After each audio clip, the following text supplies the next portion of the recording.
Avisar aí para vocês. Eu vou fazer aqui um. Não, vou não, tá certo, pronto. Pois sejam oficialmente muito bem-vindas ao nosso encontro número não sei qual. A Samara falou, né? Eu vim aqui há uns 3 anos atrás. Eu penso, minha nossa senhora, faz quanto tempo que a gente está nesse negócio? Pois é, né? Eu também pensei nisso. Eu perdi as contas, eu acho que tem mais de 5 anos. Eu não sei não. Qualquer dia desse eu vou fazer aí um. Acho que até que eu já fiz um resumão dos livros lidos. Mas quantos encontros mesmo a gente teve, eu não sei, porque no começo a gente tinha, às vezes era um livro, vários encontros, né? Vocês pegaram e essa época a gente leu. Mas tu criou o grupo em 2021, então Foi, já tem 2021, Tá foi? aqui, 24. Tem aqui, criado por Nara Barreto, 24 de junho de 2021. A gente 2021. ainda estava na pandemia, eu acho. A gente ainda estava começando alguma coisa. Pelo menos é o que está aqui, né? Porque em 2020 eu comecei, mas a gente não era aberto, era até pago na época, era um grupinho menor, que são as moderadoras do grupo hoje, né? A gente estava lendo o Mito da Beleza e aí surgiu a ideia de abrir. Vamos saber, 2021, pronto, está aí. Muito bem. Fazer um evento comemorativo dos 5 anos aí, quando chegar. Gente, sejam bem-vindas. Hoje a gente vai conversar sobre um livro. Eu, particularmente, estava muito ansiosa para ler, que é o As Abandonadoras, da catalã Begônia Gomes Urzaiz, né? Ela é uma jornalista catalã, né? Tá na Espanha, para quem não sabe. E esse é o primeiro livro dela, né? Até onde eu pude, eu nunca tinha ouvido falar dela, para ser muito sincera, mas até onde eu fui atrás, ela tem já um costume de refletir sobre feminismo, maternidade, etc. e tal. Então, esse livro são ensaios reunidos sobre esse tema. E ela levou um tempinho considerável para escrever. Deixa eu ver aqui. Talvez não só para escrever, mas como ela disse numa entrevista, para publicar. A gente ainda tem isso, né? Assim, quando a gente vai tratar de temas mais sensíveis, e a maternidade é um tema hipersensível na nossa sociedade, existe uma certa reserva, é preciso muita coragem para colocar esse tema na mesa. Mas antes de eu falar qualquer coisa, eu queria saber de vocês quem foi que conseguiu ler o livro. Ou leu todo, ou leu a parte, ou só para saber como é que eu vou organizar a nossa fala. Eu li todo, só que já faz tempo, porque como eu não tinha gostado, não tinha ido com a cara com alguns da fila, eu pulei logo para ele. Tá certo, muito bem. Andy leu todo, a Elaine não leu, Martinho. Eu não li, só Eu li lembrando. pela metade também. Quer dizer, mais da metade. Arrasou, mas na metade, tá ótimo. Está quase no final. Eu ia terminar, minha previsão era para terminar hoje, mas acabei que aconteceu os imprevistos e não conseguimos. Mas estou aqui. Tá aqui, eu gosto disso. Eu não li, mas eu tô aqui. Eu li, eu gosto do tô aqui. A parte do tô aqui é que me interessa. Muito bem. A Lu também não leu todo, né? Não tem problema não, gente. Esse é o tipo de livro que não Eu tem li spoiler. até 81%. Eu cheguei em 81%. Então tá quase terminando também. Assim, esse é o tipo de livro que não tem spoiler, né? Não tem como a gente estragar o final do livro, até porque quem terminou deve ter percebido que ela não chega exatamente a uma conclusão, né? Você acha que isso é uma característica de uma boa ensaísta, né? Não fecha o assunto, ela não dá um checkmate no tema, porque seria impossível fazer isso. Tá? Mas eu queria saber de vocês, né? Quem leu e quem está em processo de leitura, o que vocês estão achando ou acharam do livro? E essa pergunta, ela é uma pergunta aberta, no sentido de foi fácil, foi difícil, foi atraente, não foi? Atendeu a expectativa, não atendeu? Causou algum incômodo, causou alguma curiosidade? Então, respondam essa pergunta como vocês quiserem responder. Rafinha. Eu acho que eu criei muita expectativa com o livro por causa do título.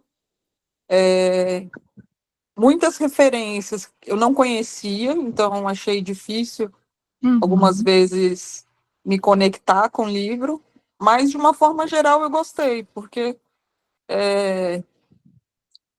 eu como uma pessoa que não quer ser mãe, eu consegui eu não sei, me tocaram alguns pontos, eu gostei. E pela história da minha família também foi interessante. Eu imagino que isso deve ter te atravessado mesmo, né? Sim. Teve algum ponto que para ti foi mais, assim, se destacou de alguma forma?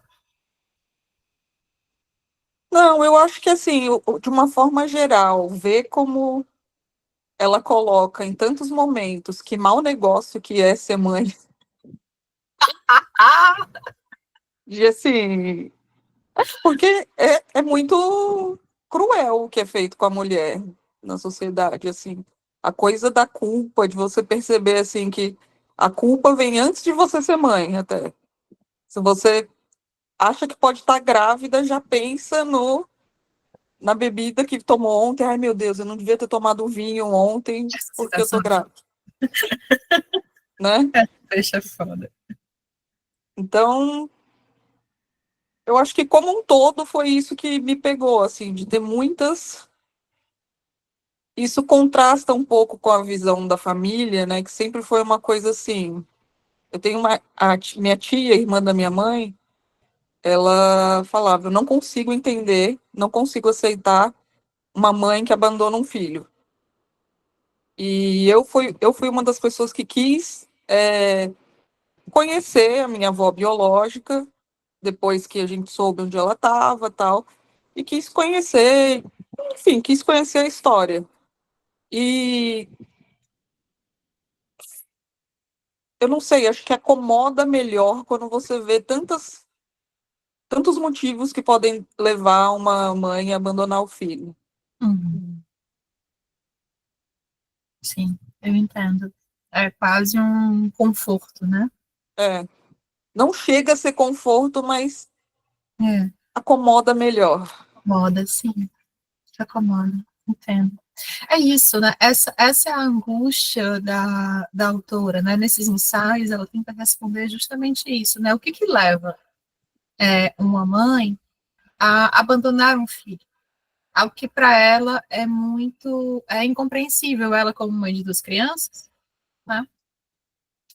Para ela é incompreensível como a mãe poderia fazer isso. E ela se percebe como alguém que tem preconceitos com mulheres assim, e ela vai a fundo, porque ao mesmo tempo que ela tem preconceito com essas histórias, com esses personagens, ela também tem uma atração meio perversa, né? Assim, é como atrai, né? Ela disse, se eu pudesse ler tudo sobre, né? Eu leria até a última gota, eu esvaziaria a biografia dessas mulheres, porque é uma repulsa que atrai, né? É uma coisa meio dúbia. Eita, peraí, o pessoal resolveu entrar. Oi, gente, tudo bom? Sejam bem-vindas, viu? A gente está no comecinho ainda. Então, esses ensaios, né, é quase como uma revisitação dessas biografias para que ela possa responder a essa pergunta: o que faria uma mulher abandonar, cometer esse ato máximo, né, esse ato extremo, esse ato, ser uma mãe tão ruim, né, para abandonar um filho. E aí eu tenho até algumas considerações para fazer sobre esse estilo de escrita dela, mas hoje vou ficar por último. Outra coisa assim que me irrita bastante é ver tão escancarada a diferença que se faz entre mãe e pai. Sim. Assim, é absurdo, eu acho inaceitável, assim, me deixa revoltada. Ninguém Aquela, escreveu um livro de ensaio sobre pais que abandonam os filhos, né? pois é. Isso é um tema. E aí vai ver quantos milhões só aqui no Brasil tem que não tem nem registro. Não tem nem registro. Sobre esse lance da culpa, eu acabei achando aqui a citação que a Rafa pincelou, eu queria ler para vocês. Não me perguntem a página. Existe um capítulo no livro chamado A Culpa é da Mãe, uma coisa assim. E está pelo meio do capítulo. Ela diz assim: em apenas 30 anos, aceitamos que tudo aquilo que uma mulher faz, fuma, come, respira, toca ou experimenta durante a gravidez pode ter consequências para o feto, mas praticamente não paramos para pensar nos efeitos sociopsicológicos de todas essas descobertas que recolocam a gestante numa situação de total responsabilidade. Né? Então, a ciência para analisar cientificamente tudo que uma mãe pode fazer para prejudicar a sua criança, mas ninguém para estudar quais são os efeitos em cima de uma mulher ao saber do tamanho dessa responsabilidade que é tão individualizada, né? Ela continua. A culpa é das mães, mesmo antes de serem mães. Isso é algo que todas as mulheres sabem instintivamente quando fazem um teste de gravidez e pensam, antes de qualquer coisa, nas 3 taças de vinho que beberam na véspera e começam a suspeitar que isso pode prejudicar o cérebro do feto. Ainda não são mães nem nada que se pareça com isso, mas já conhecem um sabor particular da culpa materna. Aí, um pouco mais lá embaixo, ela fala: os efeitos do capitalismo amoroso também contribuem para que menos crianças nasçam. Isso aqui é o heteropessimismo, né? Assim, tá difícil encontrar um parceiro para fazer um menino, né? As mulheres têm dificuldade de encontrar com quem se reproduzir. Tantas opções por aí. E ainda mais difícil resolver fazer isso sozinha. Opção que implica multiplicar todas as variantes anteriores. Mais gasto, mais solidão, mais angústia. Porém, alguma contribuição para a crescente ambivalência, para que cada vez mais mulheres passem seus últimos anos férteis consumidas pela angústia da dúvida, ter ou não ter, deve vir desse conhecimento íntimo, da consciência de que se der esse passo, se essa mulher virar mãe, alguém estará preparado para lançar-lhe os mais variados epítetos em nome da ciência. Mãe obesa, mãe geladeira, mãe behaviorista, que conta as horas entre as mamadas e planeja o desfraude com a ajuda de um Excel. Mãe apegada demais, que carrega seu bebê para todo lado e o amamenta até os 5 anos. Mãe helicóptero, que sobrevoa sua cria dia e noite e ensurdece o filho com o barulho de suas hélices. Cada uma terá sua dose de culpa específica em tudo de mal que possa acontecer com seus filhos. Né? Então, é muito interessante esse ponto de vista, né, de que a fabricação da culpa materna chega a um ponto na sociedade que faz com que realmente as mulheres, até instintivamente ou conscientemente, se esquivem da maternidade.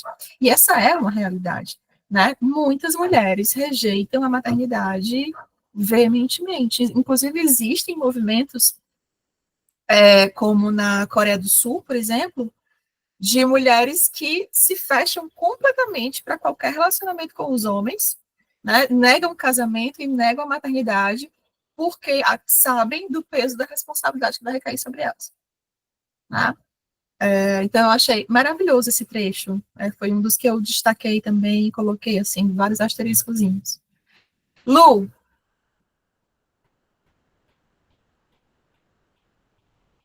tá. Eu também tive essa mesma sensação que a Rafa falou no início. Foi um livro de ondas para mim, porque tive momentos que eu me sentia assim, nossa, que massa, né? Aquela sensação, nossa, é isso mesmo, que legal, aquela coisa que ela traz sobre... Eu me identificava como mãe, me identificava, é isso mesmo, como mulher.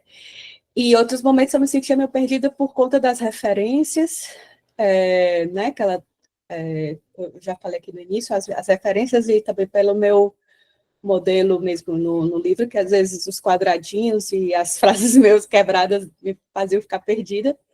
Eu me encontrei mais quando ela falou um pouco da Meryl Streep. Eu fiquei com vontade de assistir todos os filmes da Meryl Streep para poder... Foi que nem eu li o livro da Viola Davis, aí agora eu quero assistir todos os filmes da Viola Davis, e assim vai, né? E aí eu tive essa mesma sensação que ela teve de me sentir meio assim, deslocada, né? Às vezes, mas por um lado eu me senti também acolhida e no meu lugar por ser mãe e me identificar com essas questões que ela traz, da culpa, né? Exatamente hoje eu estava lendo essa parte que a Rafa trouxe, dessa culpa existir mesmo logo quando se descobre. Acho até que antes mesmo, quando você pensa em ser mãe, ou se você vai ser ou não mãe, Se você, né, todo esse peso.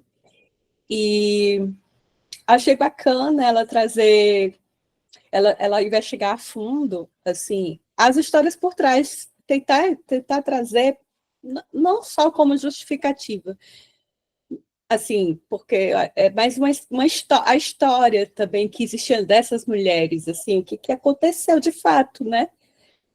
Para elas terem abandonado, ou para ter acontecido o que aconteceu com os filhos, assim. Então, foi bom ter lido uma perspectiva assim, quase tipo investigação, né? Uma jornalista que foi lá a fundo para tipo, eu quero entender e quero saber mais, então assim, me deu essa sensação também. E no início, quando eu comecei, eu fiquei um pouco assim, achando que ia ser uma coisa mais cruel, ia ser uma história meio cruel, de abandonos assim, tipo, né? Mas não, depois eu fui vendo que não, que era diferente, não era, havia porque queria e havia por não querer, mesmo sem querer, entende? E agora, quando a Rafa começou a falar, eu fiquei pensando, e quando você começou a falar também dela, eu fiquei pensando assim, já pensou se ela fizesse, ou alguém aqui do Brasil fosse fazer sobre a história das mães aqui? Como é que ia ser? As abandonadoras brasileiras? Se a gente fosse investigar, assim, se fosse fazer uma investigação, né? Quantas histórias, assim, me veio uma questão de empatia também por essas mães, por essas mulheres, entendeu? Me vem uma coisa assim não, eu não fico com raiva delas, não fiquei, sabe? Tipo, nossa, que coisa, por que fez isso? Não, para mim todas tiveram assim umas situações e contextos que as levaram a fazer ou né? Até porque a maioria das histórias são antigas, né? Assim, antigas que eu digo, não são recentes as mulheres, né? Que ela traz, né? Elas não são. Então elas viviam em épocas assim, mas ainda mais opressoras para as mulheres ainda, né? E é como se assim, eu tive compaixão, tipo assim, eu te entendi perfeitamente. Ai, né? Assim, acho que todas as mulheres deveriam ler antes de ter filho. Pronto, então. Esse livro, para pensar bem, se tem um livro, talvez esse era um deles. E vale a pena ter uma abandonadoras brasileira, porque a realidade seria bem diferente também, que a gente ia encontrar aqui. É curioso isso, né, Lu? Ela tem um momento que ela fala, ela não aprofunda muito isso, na verdade ela não aprofunda muito em muita coisa, diga-se de passagem, se tivesse essa sensação, assim, não tem, mas tudo bem, é um ensaio, ela está refletindo sobre o assunto, ela não está fazendo um estudo sobre o assunto, né, ela está escrevendo sobre o que é a impressão dela, né, mas ela menciona em algum lugar como é difícil encontrar exemplos de mães que abandonam seus filhos, que não sejam por motivos financeiros ou forçados, né, assim, realmente ela tinha que abandonar, né, de morte e vida, coisa parecida. E como era difícil encontrar exemplos de mulheres que, assim, que contassem, assim, como era difícil ouvir. Ela disse, rapaz, eu escuto tantas histórias, mas é difícil encontrar uma história que uma mulher abertamente diga, não, eu deixei meus filhos assim, porque eu fui viver um grande amor, ou porque eu fui trabalhar no meu sonho, que era em outro continente, ou porque eu decidi que eu não queria mesmo e deixei com o pai. Como a gente lê juntas a gente não leu com vocês, eu acho, né? É o Morro Amor da Ariana. A gente leu juntas o Morro Amor, né? Não lembro, enfim. Não sei. Não foi não, assim, não foi no abertão, foi no grupo. Foi no grupo de estudos, é verdade, Clarinha, é verdade. Foi no grupo de estudos, a gente, inclusive, eu recomendo demais. Talvez Morro Amor seja um livro também que toda mulher deveria ler antes de ser mãe, porque, né, tipo assim, é assim, quer? É nesse nível. E Mães Arrependidas também, que ela, inclusive, cita no livro, né? Porque traz um retrato dessa maternidade que ela é comprada como ela é vendida e é comprada por nós mulheres como uma obrigação, como algo que vai transformar as nossas vidas. Ela traz exemplos disso, né? Mulheres que se casam e que têm filhos porque precisam de uma mudança, né? Porque acham que assim elas vão, de alguma maneira, conquistar algo que, de outra forma, não está sendo possível. E é claro que elas dão de cara com a parede, né? Bem Emma Bovary mesmo, ela também cita Emma Bovary, que é um outro livro também que eu sempre falo, né? Que fala muito bem, apesar de ser escrito por um homem, eu acho que ela incorporou ali em algum momento psicografou ali, alguém encarnou nele, o Flaubert conseguiu escrever Madame Bovary, né? Mas tem algo dessa maternidade que é vendida culturalmente que não corresponde à realidade. Então, muitas mulheres se deparam com uma frustração, uma decepção imensas, né? Inclusive, quando elas percebem que não conseguem amar de fato a criança que elas pariram. E isso também é um ponto. Ela não fala sobre isso no livro, eu achei isso muito curioso. Né? Ela fala sobre perseguir um amor, ela fala sobre trabalhar, né, sobre mudanças de vida e tudo mais, mas ela não fala, ela não traz um exemplo de uma mulher que tenha dito, não, eu tive, mas não, vou deixar aqui, não deu match, não deu, né, É, talvez porque seja ousado demais, né, inclusive sim. quando ela cita a Emma Bovary, ela cita, porque Emma Bovary é essa mulher que não ama sua filha, né, ela tenta, mas ela não consegue. E quando ela traz o exemplo de Emma Bovary, ela coloca a Emma Bovary como uma mulher que ama de forma intermitente. Ela ama quando interessa, mas não é bem assim. Né? Não existe amor intermitente. Ou você ama ou você não ama, não tem. Né? Então, eu acho que ela não foi tão ousada, eu acho, como o Mães Arrependidas, né? Da Donna Ornath, né? E não foi tão ousada, eu acho, como a ficção da Ariana, né, o Muhammad. Mas, enfim, foi interessante. Mas esse ponto me chamou a atenção, sabe? Sabe que a gente conseguiria fazer um aqui no Brasil, que é um país extremamente católico, né? Pois é, Que a família será, né? é muito similar com os espanhóis em alguns aspectos. A família nuclear é muito importante, né? As crianças demoram a sair de suas casas, né? Diferente de outros países como a França, por exemplo, até mesmo os Estados Unidos, né? Os jovens saem muito cedo de casa, começam a trabalhar muito cedo, né? Aqui não, aqui a gente tem, por exemplo, meninos de 48 anos morando ainda com seus pais, né? Com a mãe ainda lavando suas roupas e fazendo suas marmitas, né? Enfim. Então aqui tem uma outra dinâmica. Eu não sei se a gente conseguiria realmente fazer esse livro. Não sei se seria Aqui, muito né? fácil, viu? Porque a É interessante isso. Vera. Eu acho esse ponto de vista que você trouxe, eu não tinha parado para pensar, talvez por conta disso, por essa cultura tão entranhada, né?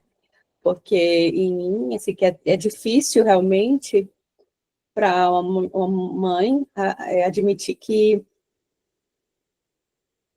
não quer ser mãe, que não quer mais ser mãe, né? Assim, e eu fiquei pensando como até, assim, de certa forma, uma doença a gente tem, né? Depressão pós-parto. Não que seja exatamente a mesma coisa, o fato, mas eu imagino que tem a relação, não sei, sabe? Assim, quando aquela experiência, eu sei que tem muito mais do que isso, eu não estou falando até aqui levianamente, talvez eu esteja falando nada a ver. Nada Nem sei, porque eu nunca estudei sobre que isso, porque eu nunca fui a fundo sobre depressão pós-parto, né? Mas eu sei que a depressão em si é uma coisa muito que apaga os nossos sentimentos, assim, né? Sendo que, assim, sentir isso após ter tido um filho que, teoricamente, é para ser um dos melhores, foi vendido como um dos melhores momentos da nossa vida, né? Entende, assim, né? Assim, então, eu acho muito estranho quando a mulher diz que sonha ser mãe, sonha se casar. Eu acho muito estranho. Sempre achei como isso é colocado no lugar de sonho, sabe? Porque isso me parece muito colocar muita expectativa, né? Numa coisa assim que uma expectativa numa coisa que não dá para ser sonho, eu acho. Um sonho que depende de outras pessoas, que tem outras pessoas envolvidas, um sonho seu que depende, né? Porque, tipo, o casamento tem um outro, que é o marido, enfim, o parceiro, a parceira, e o ser mãe, o filho. Então, assim, Mas é isso. Essa reflexão que você trouxe foi bem interessante, porque talvez se o livro tivesse trazido, talvez esse Mais Arrependido, se eu for ler, eu sinta mais. Porque talvez tenha mais essas histórias aí, que digamos, exatamente essas histórias que talvez para mim seriam mais difíceis, né? Não quero ser mãe. Eu ia tentar entender, eu acho que seria uma nova oportunidade, uma outra leitura, né? Mas é isso. O encontro tá lá no canal do YouTube, né? Se quiser assistir também. E é um livro muito forte, de fato. Né? É um livro. E aí tem uma coisa. Mas não, primeiro eu vou ouvir a Juliana, depois eu falo sobre. Deixa eu anotar aqui para não esquecer. Falar sobre localização, que eu acho que é uma coisa importante para a gente falar. O livro não é de papel. Juliana, tá contigo. Oi, pessoal, tudo bom? Oi. Eu fiz aqui algumas anotações enquanto vocês estavam falando, né? Nessa questão da culpa da mãe, né? Em geral, a ciência coloca a culpa na mãe, de tudo, de tudo. Aí, uma coisa que eu vi um dia desses que eu digo finalmente assumiram que a culpa não é só da mãe. Não sei se vocês se lembram que muito se falava das crianças com síndrome de Down, que a culpa era da mãe ser velha. Ah, sim, né? até hoje. Pronto, a mãe era velha, pronto, aumentava muito a chance e tal. Hoje em dia se sabe que o pai ser velho também impacta, mas pouco se fala, né? E quando se tem uma doença genética, arranjam logo um jeito de ser a genética da mãe é que tem problema. Se o filho nascia homem ou mulher, até pouco tempo atrás, a mulher tinha que dar um filho homem, mas quem ia definir é o pai, não pois é? A culpa não era dela, né? Ele que não tinha Y, né? Mas essa história, né, de que sempre se estão buscando explicações, aí sempre é na gestação, é no que ela comia, é em que tipo de remédio ela tomou, entendeu? É 1 milhão de coisas que a culpa sempre é da mãe. É da criação, é porque na primeira infância, é porque não mamou, é porque, mamou entendeu? demais. Mamou demais, aí, né? Ou não fez isso, ou não fez aquilo. Ou seja, você pode ser qualquer mãe, porque sempre vão arranjar um jeito da culpa ser sua. Do jeito que você for. Se você for a melhor ou a pior, a culpa sempre vai ser sua. E a outra coisa, assim, que eu anotei, vocês falando da história do fato delas terem ido embora, uma coisa que o livro não fala, ela se cala nesse ponto aí. Eu imagino que a maioria desses relacionamentos dessas mulheres eram abusivos. Assim, pelo que ela dá a entender ali, ela não entra nesse ponto. Então, muitas delas devem ter ido embora porque era o jeito. Era o jeito de sobreviver. Ou eu fico, me lasco, ou eu vou embora, né? Então, assim, ela não entra nesse ponto aí. Tipo aquela que eu não lembro o nome dela, mas é uma das primeiras, que mora lá na África, né? Sim. E que deixa o filho no convento. Ela provavelmente nem confiava no pai ficar com o filho. Ela preferiu deixar o filho lá no convento com as freiras e ir embora, né? Então, não sei que tipo de relacionamento era esse. O que é que, né? Ninguém sabe. Ela não menciona. Então, eu acho que tinha muito disso. Até porque os períodos em que se passavam eram períodos, né, em que a violência contra a mulher era pública. Eu vi um dia desse uma postagem que eram entrevistas no New York Times. A pergunta era mais ou menos assim: você acha que bater na sua mulher é uma forma de correção? E os homens diziam, numa boa, eu acho que elas merecem, porque se elas não se comportarem bem um negócio bem arcaico, e isso era tipo década de 50, viu? Não era assim, né, idade média não, era tipo aqui, né, bem aqui pertinho. Então, assim, eu achei isso daí. Aí a outra coisa que me chamou a atenção no livro é que em vários pontos havia ali o julgamento da mãe pobre versus a mãe rica, né? A mãe rica, que eu não lembro qual é das histórias, que é uma que eu acho que ela é escritora, não é? que ela tem uma filha, deixa nos Estados... Ai, não, é a Ingrid Bergman. A Ingrid Bergman. Pronto, que ela deixa a filha nos Estados Unidos, depois ela tem 3 filhos, né? Lá na Itália, eu acho. Na França, não sei. E aí, na Itália, né? E aí, quando ela vai embora para a França, com outro cara, ela deixa os 3 filhos com uma babá, né? E tipo assim, isso era mais ou menos aceito. Mas se fosse a mãe pobre, né? Ia fazer o quê? Né? Então, assim, tem muito essa questão. Aí o pessoal, mas a mãe pobre mandou para a mãe do interior, para a mãe dela, a avó, criar, né? Aqui, isso tem muito, né? As meninas vêm trabalhar aqui, e aí engravida, nasce o menino, manda para o interior para a mãe criar. Aí não pode, que absurdo. Mas a mãe rica que mandava o menino para o internato, estava tudo bem, que maravilha, você vai dar, né, um futuro maravilhoso. Seu filho está lá na Suíça com 12 anos. Que maravilha, né? Então é a história, tem um glamour, certo glamour ali de quando é uma família rica, abandonando, né? Ela fala um pouco dessa questão dos internatos, né?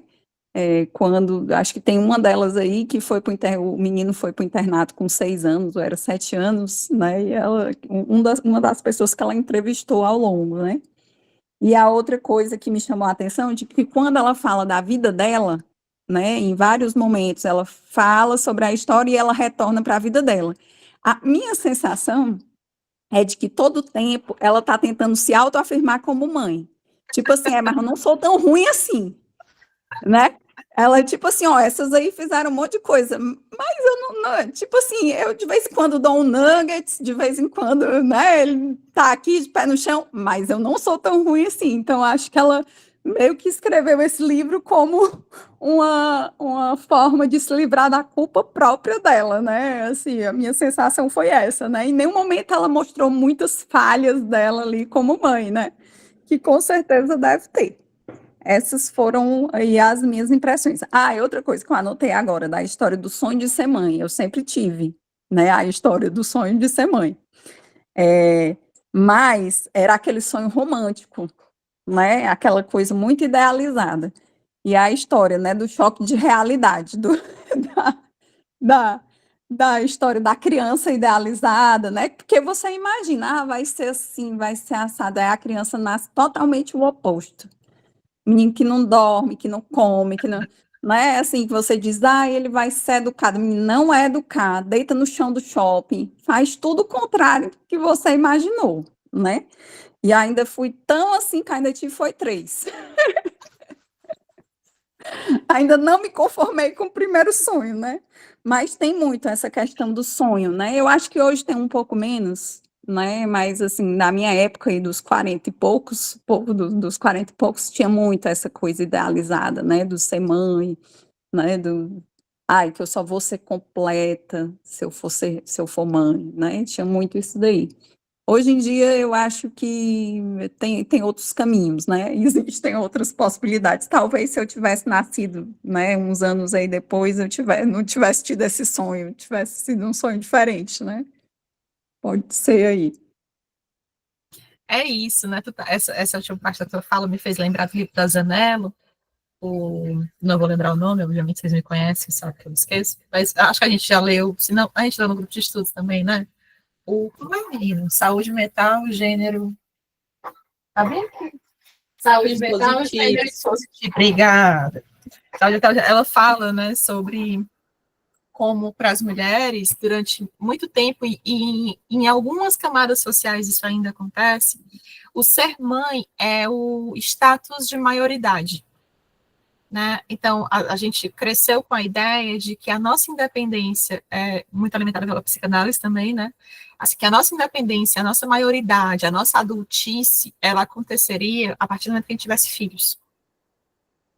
Né? O próprio Freud vai dizer isso quando ele fala do complexo de Édipo, né? Ele vai explicar que a mulher, quando ela tem um filho, é quando ela amadurece, né? Se a mulher sem filhos, ela é uma eterna criança. Né, justamente porque ela não vai ter aquele objeto que vai substituir, né, o castrado. E é claro, um pensamento que um pensamento misericórdia mesmo, né? É um pensamento que já foi superado, né? Assim, pelo menos a maior parte dos pensadores contemporâneos questiona essa posição, mas culturalmente isso ainda é colocado. Por exemplo, se a gente for olhar as meninas que moram em comunidades, muito cedo elas saem de casa e rapidamente elas engravidam, ou elas engravidam e saem de casa, né? E a grande maioria vai narrar, isso a partir do livro da Zanello, tá, gente? Estou colocando. E a grande maioria vai narrar como que agora elas são donas de si, né? Elas são donas, que elas têm a família delas, né? Então, o rompimento com essa família, com esse lar paterno, materno, ele acontece diante da gravidez. E eu, assim, volto a dizer, isso tem mudado, porque nós temos, hoje em dia, muito mais acesso à educação e à profissionalização. As jovens, elas já conseguem entender, né, que existe um caminho de conquista e de sucesso que talvez valide essa jornada mais ou tanto quanto a maternidade. Então, a maternidade não é a única opção, mas, pelo menos no nosso país, essa é uma realidade que ainda se impõe. Né? Um outro ponto que Juliana trouxe, que eu queria comentar, que eu, ainda bem que eu esperei, né, porque eu acho que casa, é a questão da localização. Isso é uma impressão minha, tá, gente, da leitura. Por favor, não tomem aí como verdade, porque vocês sabem, né?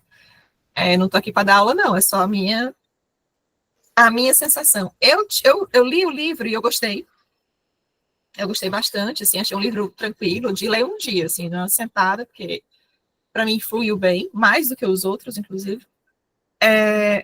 Mas, contudo, algo me incomodava. E eu entendi que o que estava me incomodando era a localização da autora. O que eu quero dizer com isso? Muito justa e muito honesta, ela fala sobre a localização dela. Ela começa o livro falando sobre a localização dela. Ela diz, olha, eu sou uma mulher europeia, eu sou uma mulher que sou mãe, eu tenho 2 filhos, e eu tenho preconceitos com mães que abandonam suas crias. Tá? E eu vou falar desse lugar, porque eu quero entender o meu próprio preconceito. Então, não é à toa, eu acho, que ela começa falando isso, porque o tom que ela dá na escrita eu achei ambíguo. Né? Em muitos momentos eu não sabia se ela estava debochando ou se ela estava falando sério. O tom, sabe, da escrita, eu vou criando uma voz na minha cabeça quando eu leio, né?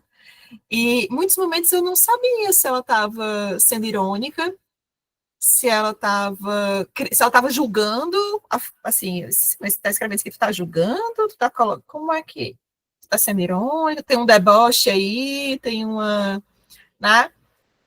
Tem alguma coisa ironia, né? Tem alguma coisa que vem realmente no lugar de julgamento, eu acho, né?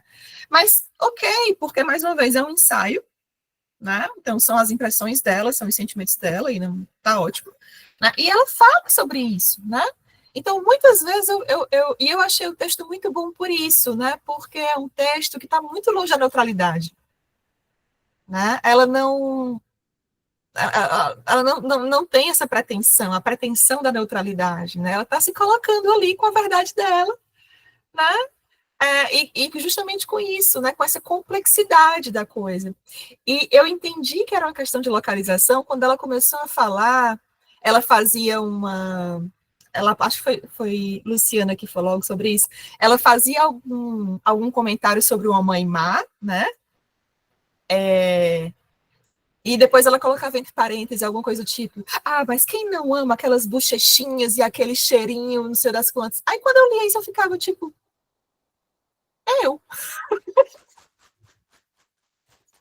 Minha filha, eu não faço a menor questão disso daí. Né? Ou seja, ela está se colocando ali como alguém que, para ela, na experiência dela, aquilo é imperdível, é inegociável, né? É a maior maravilha. Ela chega a falar isso, né?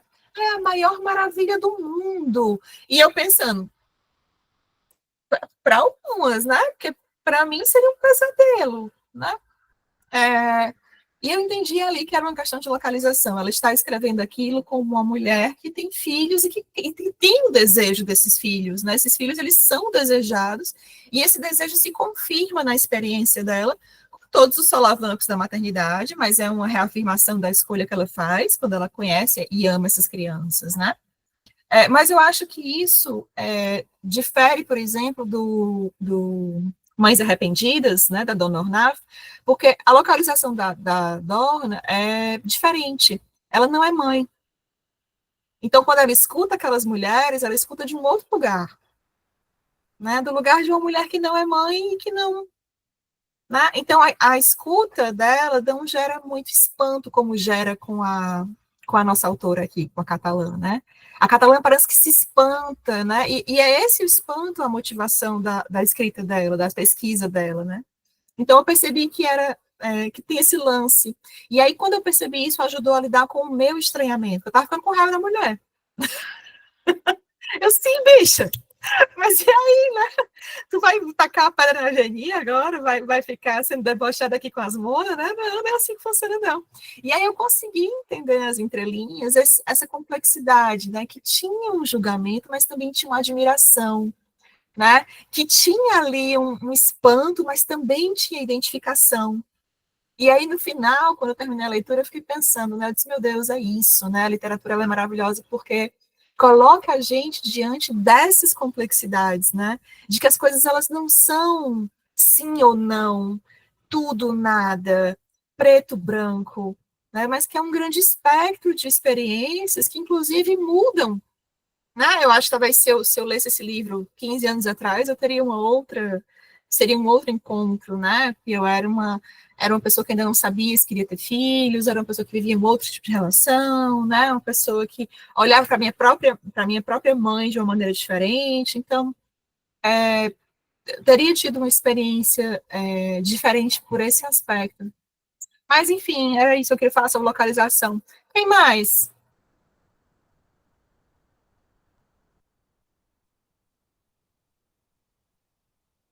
No Sweet Talk, aí é sacanagem também, viu? Foi, Edi, pode falar, meu bem. Eu também gostei do livro. Oi, para vocês todas. Oi. E eu, como uma pessoa bem mais velha que vocês, venho de uma geração onde a gente não questionava se queria ser mãe ou não, né? Uhum. Fazia parte do processo, era tudo naturalizado. Quer dizer, se casava, se tinha filhos, né? Então, se foi sonho, se não foi sonho, eu fiquei pensando agora, se foi um sonho meu ter filhos, não, era parte da vida, fazia parte do processo dele. Mas eu gostei do livro, acho que bem no início ela já coloca os motivos, né, das mães abandonadoras. Já bem no início do livro ela fala da questão que ela não escreveria, não faria uma pesquisa sobre pais abandonadores, né, porque isso seria a regra, né? Então, como é que ela vai falar de pais abandonadores? Então, aqui no Brasil, e daí eu fui à pesquisa, porque foi um livro que me levou a muitas pesquisas. Eu fui muito atrás de muita coisa que eu não conhecia, não sabia do que ela estava falando.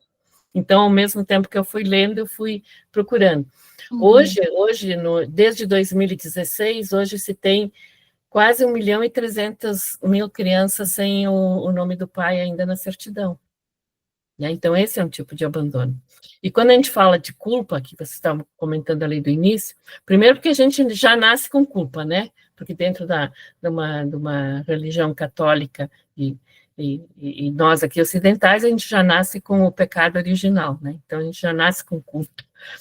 E a questão, então, de engravidar já é uma culpa. Se tu engravidou é porque tu não te cuidou, foi tu, né? Foi a mulher que se permitiu se pegar grávida, como se costuma dizer aqui, né? Então, é essa questão. Mas outra coisa que me chamou bastante atenção é a questão do abandono, de já não aceitar a criança, de já não ter a paternidade desde o início, mas a questão dos homens bem-sucedidos. Por que eles são bem-sucedidos? Né? Porque eles têm o amparo de uma mulher em casa, e na questão dos filhos, quem é que toma conta? Né? A gente não tem uma ideia tribal de criar filhos, né? Não é responsabilidade de todos, ou ao menos responsabilidade do par que está tendo filho. É sempre a responsabilidade de uma. Então, o filho fica doente, quem é que falta ao serviço? Né? E os homens, se eles saem para ir para um congresso, se eles ficam um ano fora porque eles precisaram estudar, tudo bem, é normal, eles foram. Agora, uma mulher que para um ano fora, que sai fora e deixa crianças em casa, é considerada, né, abandonadora. E eu também vi essa questão da ironia, assim, me parece que ela escreveu o tempo todo pensando em não julgar, mas ao mesmo tempo julgando. Assim, falhou miseravelmente. Saiu assim, porque né, tá nessa questão. Quando ela coloca a pergunta, já vem a questão, né? Que leva uma mulher a abandonar um filho? Podia ser visto numa outra ótica, né? O que leva, porque as mulheres, ou foi em função de suas carreiras, ou foi por uma questão abusiva, que eu também acho que tem um caso ali que é bem claro, ou foi questão de pobreza, né? Ou questão de não conseguir, de procurar. E quando ela traz o capítulo que ela traz, então, as imigrantes atuais, eu achei também muito interessante, né? De falar, porque eu fiquei pensando, ela não vai falar das mulheres nossas do dia a dia, então, quando chegou, para mim, assim, eu achei bem bom isso. Então, e devo dizer mais que eu tinha pensado aqui, da minha experiência, né? Eu fui uma pessoa que não deixei de fazer as coisas em função dos filhos. E quando nós optamos em ter filhos, nós optamos em tê-los juntos, né? Porque a gente não queria passar uma vida inteira criando. Então, em menos de 3 anos, nós tivemos os 3 filhos. E a gente tinha uma responsabilidade muito parelha, assim, com eles, né? Mas minhas colegas de profissão, muitas vezes me chamaram de mãe desnaturada, né? Então, me lembrou muito nessa questão, assim, porque como é que eu podia sair para um curso, para um congresso, alguma coisa, deixar os filhos pequenos com os pais. E a minha primeira experiência de ter saído e trabalhado fora da cidade, deixado eles com o pai, e também eu tinha a rede, né? Tinha irmãs, tinha mãe, tinha outras pessoas que ajudavam, né?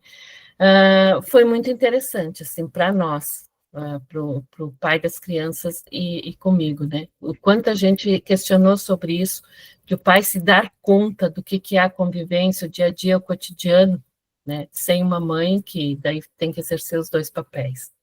Então é isso, eu gostei de ler. E uma coisa também que me chamou bastante atenção foi a bibliografia que ela traz, porque ela não fala muitas coisas no achômetro, né? Ela foi atrás, ela procurou. Eu penso que foi um trabalho muito grande, muito grande. E cada capítulo ele pode ser lido independente, né? Do livro inteiro. Então, foi uma experiência bem boa, eu gostei, eu tenho indicado. E eu achei que ela era uma pessoa velha. Eu achei também. No final, quando ele o primeiro nome, né? Begonha. E depois, assim, quando eu vi que ela é uma pessoa jovem, eu disse, meu Deus, olha só. E ela deve ter levado anos, né, pesquisando. Então, gostei muito. Obrigada pela experiência. Quem indicou, muito obrigada. Eu achei engraçado isso. Eu desconfiei, porque em algum momento do livro ela fala de millennials, alguma coisa assim, é o millennials. Aí passei adiante, né? Mas depois que eu vi a foto dela, eu disse, caramba! Ela é da minha idade, cara. Estamos aqui, ó, estamos juntas, dividindo experiências e tal. É muito interessante mesmo essa leitura. Agora, é isso, né? Eu acho que... Eu gostei muito do livro também. Acho que ela falou desse lugar, mas isso só me mostra o como, mesmo as escritoras que se arriscam a falar sobre isso... Estou aqui pensando agora, tá, gente? Estou ouvindo vocês, ouvi dia, estou pensando aqui. Como as escritoras que se arriscam a falar sobre isso ainda precisam, de alguma maneira, manter um pé no lugar de segurança. Eu volto para o que eu estava pensando. É curioso como ela não fala da questão... assim, é quase como se essas mulheres elas precisassem ter um motivo muito forte, né, assim, para deixar essas crianças que não fosse simplesmente a falta do desejo, né? Quando com os homens isso é muito comum. Um homem que decide que não quer mais a família, ele pega as coisinhas dele, vai embora, ele não se justifica, não. Né? Mas como para essa autora, e acaba que para a gente também isso resvala, né? Isso cai para a gente, há sempre um espanto nesse movimento, né? Há sempre um ultraje. Que, como a gente falou, né, a própria pergunta já é o que demonstra isso, né? Assim, como é que mães que conseguem deixar seus filhos, né? O que leva uma mãe? Como assim, o que leva? Né? O próprio levantamento da pergunta faz a gente pensar que sim, há uma ideia coletiva, uma ideia muito fincada no imaginário coletivo de que o amor da mãe é um amor universal, né? É um amor inegociável, é um amor inato, né? Um amor instintivo, é um amor natural. E eu lembro muito do livro, que a gente ainda. É porque ele é um livro complexo, mas ainda vou fazer algum estudo sobre ele. É um livro antigo, eu sempre falo também sobre ele, né? Que é eu vou esquecer, O Amor Conquistado, né? Da Badinter, em que ela vai falar simplesmente assim: isso, olha, gente, é o seguinte: a relação mãe e filha é como qualquer outra relação, né? Esse amor, ele é uma construção.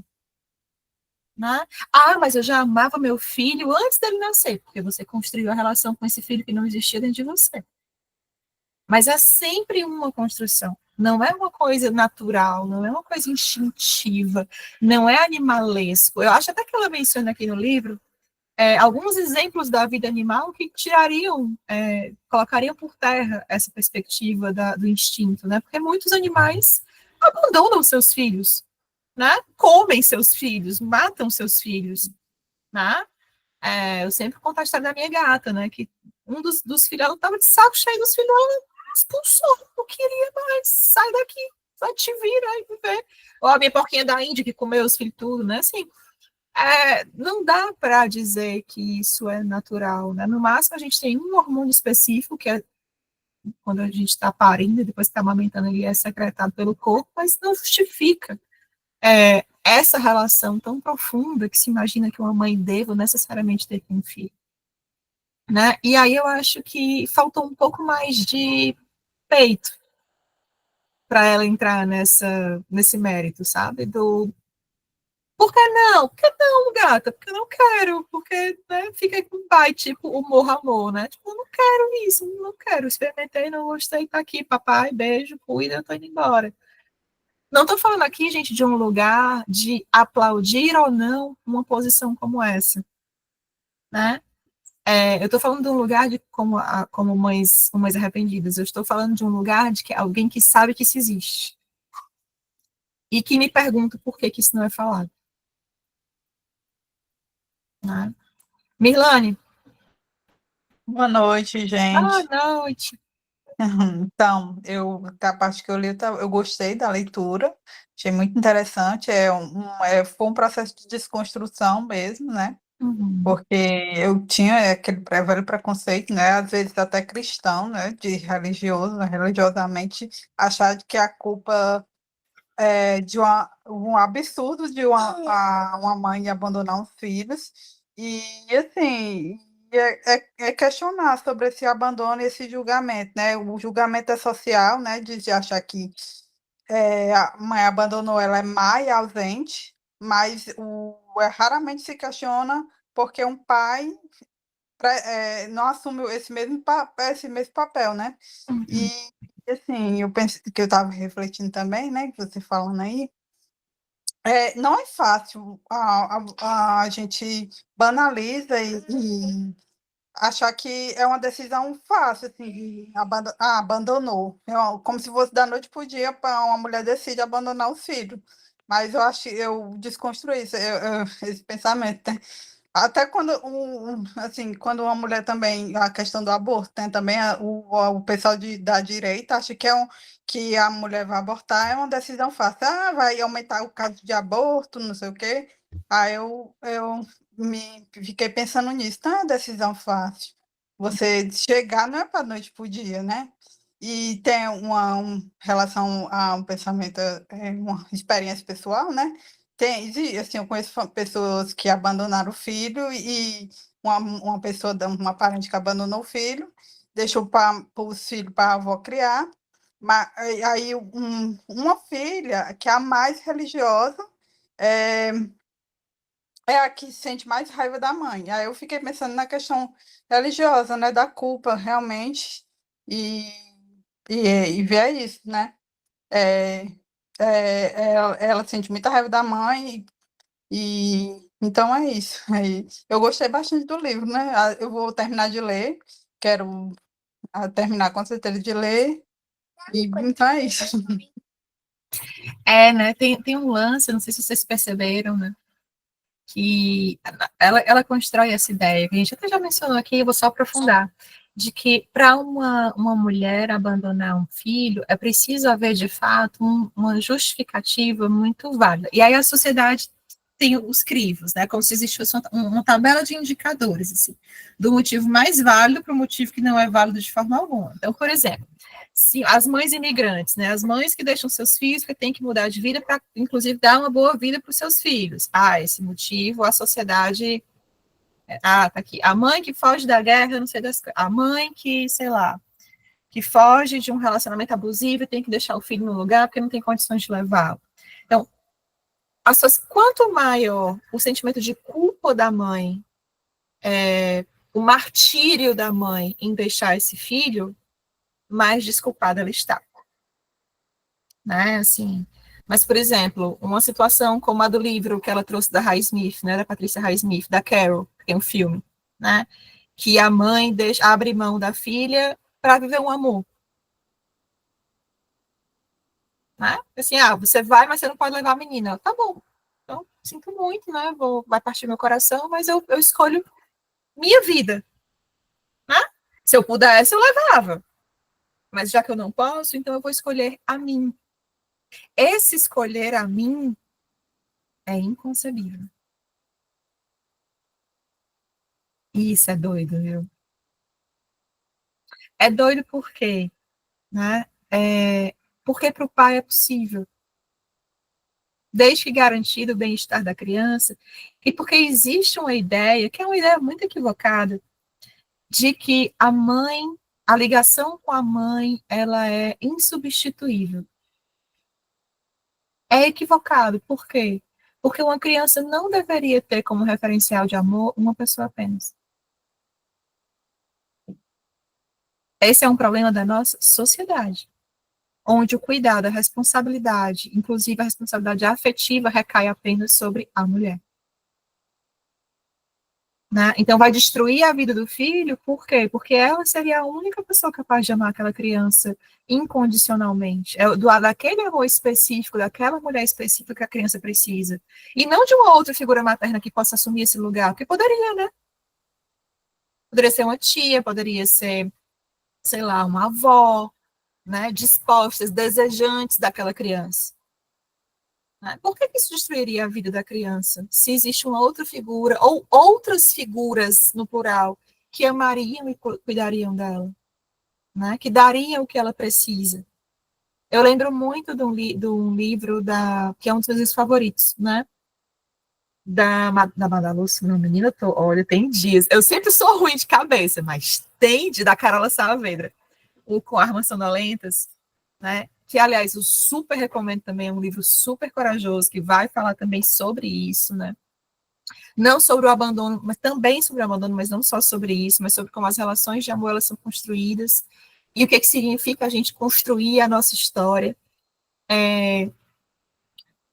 Esse livro é um exemplo, né, assim, da possibilidade de você ser amada e construir o seu destino, independente desse vínculo com essa mãe biológica.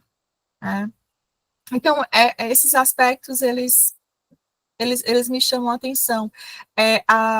A própria Badinger, no Amor Conquistado, ela vai escrever capítulos inteiros sobre como a ideia de uma mãe deixar um filho, abandonar um filho assim que ele nasce, era a coisa mais comum do mundo até o começo do século XX.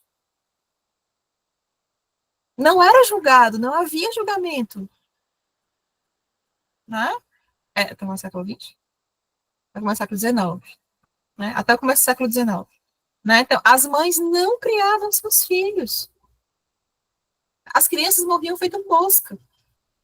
As mulheres que tinham condições, assim que a criança nascia, era entregue a amas de leite. Ela falando como era na França, é a coisa, quem não leu e não tem estômago, eu recomendo que pense 20 vezes antes de ler. Porque quando ela descreve como essas crianças eram cuidadas até o começo do século XIX, nos chiqueirinhos de bebês, né, as crianças eram comidas por rato, gente. E eu não estou falando de criança pobre, não, estou falando de filhos de gente com dinheiro que mandava para o interior, com a senhora cuidar, a mulher tinha que trabalhar, então ela amarrava as crianças num pedaços de pau no celeiro, e os ratos vinham comer a criança. Tinha uma carrocinha que passava nas casas pegando as crianças. Às vezes as crianças caíam da carroça. E isso não saiu no jornal, acredita em mim. Né? É uma pena, é uma pena.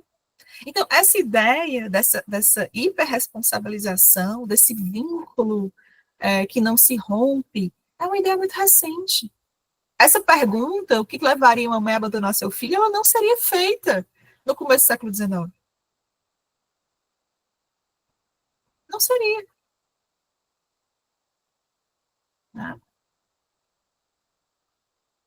Qual é o livro? O livro que eu estou falando? É Um Amor Conquistado. É forte, hein? Mas eu acho uma obra-prima, já foi superada em alguns aspectos, mas nem de longe é um livro desatualizado. Um Amor Conquistado, da Elizabeth. Por isso que é importante a gente participar das discussões, porque, mesmo sem ter lido, né, é bom escutar essas tuas reflexões aí, essas cutucadas que você dá, esse aprofundamento aí. Mas eu estava aqui te escutando assim, o que é que tu quer, mulher? O que é que tu tá querendo? Onde é que tu quer chegar? Como assim, Lu? Não, assim, achando, mas não, assim, nossa, ela quer cutucar mesmo, quer cutucar, vamos lá, é isso mesmo, é para isso, né, assim, porque, não, é isso, é a reflexão mesmo, e você está certa, é um absurdo, é porque é tão absurdo, é tão absurdo que é difícil da gente imaginar, quando você fala sobre, falando sobre ninguém questiona os homens, né? Realmente, de abandonarem, mas só as mulheres. E aí eu fico aqui, mas como é que é alguém que saiu de dentro de mim, como é que eu vou abandonar? Aí fica, né, essa conversa interna, assim, essa coisa assim. É bem interessante. Eu lembrei primeiro eu quero só registrar que eu adorei ouvir a Edi, é muito bom ouvi-la. Assim, é sempre bom ouvir. Adoro quando eu escuto assim, voz de sabedoria, né? Assim, uma coisa assim. Eu lembrei de um trecho, eu estava assistindo a série a primeira vez, que é uma série que eu já comentei aqui, é uma série colombiana que cada episódio é um trecho de um livro, enfim. Mas é a primeira menina numa escola de meninos, da década de 76, certo? E aí tem um que é O Segundo Sexo, o título, né? E é exatamente porque a menina, uma das meninas lá, engravida e tem que decidir, e está decidindo se vai abortar ou não. Aí a menina, assim, a Eva, coincidentemente deram esse nome para ela, não foi coincidência. A Eva, que é a que chega assim para quebrar todos os paradigmas, né? Assim, ela fala das não sei quantas vadias, ela chega para trazer não sei quantas, quebrar todos os paradigmas, né? E falar dessa opção. Sendo que para eles é um pecado mortal, né? Para a menina, assim, ela tipo, nossa, eu vou para o inferno, eu vou para, se eu fizer isso, né? E aí ela, na escola, pede para ler um trecho do Segundo Sexo. E aí ela lê aquela parte que é assim, os filhos não são substitutos do amor. Aí eu até escrevi, porque eu achei muito interessante assim, o que ela traz nesse texto, né? Eu fui pesquisar no livro depois, porque a Simone já trouxe essa real assim para a gente, né? Também nesse livro, né? E aí, assim, é uma forma de abandono diferente, né? Óbvio, mas não deixa de ser, né? É uma escolha também, né? Que é difícil, mas também que é considerada absurda, né? Pois é. Eu vou fazer só uma observação, eu transformar isso numa pergunta, né? E não é uma pergunta de certo ou errado, eu quero realmente ouvir o que é que vocês pensam, né? Vocês acham que é necessariamente para a mulher difícil, assim, e quando eu digo a mulher, entendam todas as mulheres, essa experiência seria geral para todas as mulheres, abandonar ou abortar uma criança? Necessariamente haveria ali, em todas as experiências, um peso, uma culpa, uma tristeza? O que é que vocês pensam sobre isso? Honestamente, eu vou falar o que veio primeiro para mim, tá? Claro. Desconsidere as psicoses, tá, gente? Eu tô tá, eu já ia falar, então, eu já ia falar. Eu ia falar eu tô isso. falando assim, você é uma mulher qualquer, assim, todas as mulheres quaisquer que existem no mundo, vocês acham que é geral, todas as mulheres sentiram necessariamente uma dificuldade em tomar essa decisão, uma dificuldade, sabe? Assim, um peso relevante. Não, eu vou pensar, eu vou voltar aqui e deixar os outros. Porque é difícil para mim. Eu vou falar. Eu acho que não é, e eu acho que não deveria ser. Eu acho que não deveria ser, sobretudo, assim, sinceramente. Porque eu acredito que a experiência... Ai, vocês estão me ouvindo? Estou te ouvindo, te vendo não, mas estou te ouvindo. Acho que aconteceu, enfim. Mas eu acho que a experiência de gestar alguém já é por si, assim, gerar uma vida não é uma coisa simples, não é uma coisa fácil. Eu falo isso porque eu sou mãe de 2, né? Então, é uma coisa que te vira do avesso e te envolve de uma maneira e que socialmente isso te demanda fisicamente e socialmente a sua vida está acontecendo da mesma maneira. Então, você não para gestar, né? Uhum. É uma experiência, de fato, difícil e que não há um acolhimento social para isso. E, sinceramente, eu acho que essa decisão de gestar deveria ser uma decisão de quem vai fazer, né? Assim, sobretudo. Sendo bem sincera, assim, eu acho que deveria ser uma decisão. E eu acho que toda mulher deve ser livre para fazer. Uhum. Porque, de fato, a responsabilidade recai sobre a gente, assim, né? E hoje eu acho que existem tantas possibilidades de você se realizar, de você ser feliz, como já foi dito, que a maternidade realmente não é um mar de rosas, tá mais para padecer no paraíso mesmo. Assim, tá muito mais próximo de padecer no paraíso do que um mar de rosas, assim. Quando eu digo padecer no paraíso, é porque, de fato, é uma coisa que, quando você ama uma criança, como é o meu caso, assim, eu amei as minhas crianças desde que elas estavam dentro de mim, e faço investimento nesse amor, né, nesse afeto, mas as implicações disso, desde implicações físicas até implicações emocionais, e sociais, elas são enormes, assim. Então, eu acho que, sobretudo, deveria ser uma decisão, e uma decisão tranquila, sabe? Eu acho uma pena que a gente tenha esse peso social sobre a gente, e que se cobre desse tanto, já que o corpo é nosso. E é um absurdo, assim, né? Porque parece que o corpo da mulher não é da mulher, né? Assim, ela não parece ter o direito sequer de decidir sobre o próprio corpo, né? Sobre o que ela quer fazer ou não. Então, eu acho, sobretudo, muito arbitrário, e é como se o Estado fosse dono do meu corpo e pudesse decidir o que eu vou fazer ou não. Uhum. É bem isso. o corpo da Aya, né? Uhum. Sim. É um mundo inóspito para as mulheres, mas eu acho também que é um mundo inóspito para as mães, sabe? De forma particular. Não é um mundo hospitaleiro, não, para a maternidade. Eu vou dar um relato aqui, até para vocês me conhecerem um pouco melhor. Eu juro para vocês que eu tenho tentado, mas participar mais, e eu quero, enfim.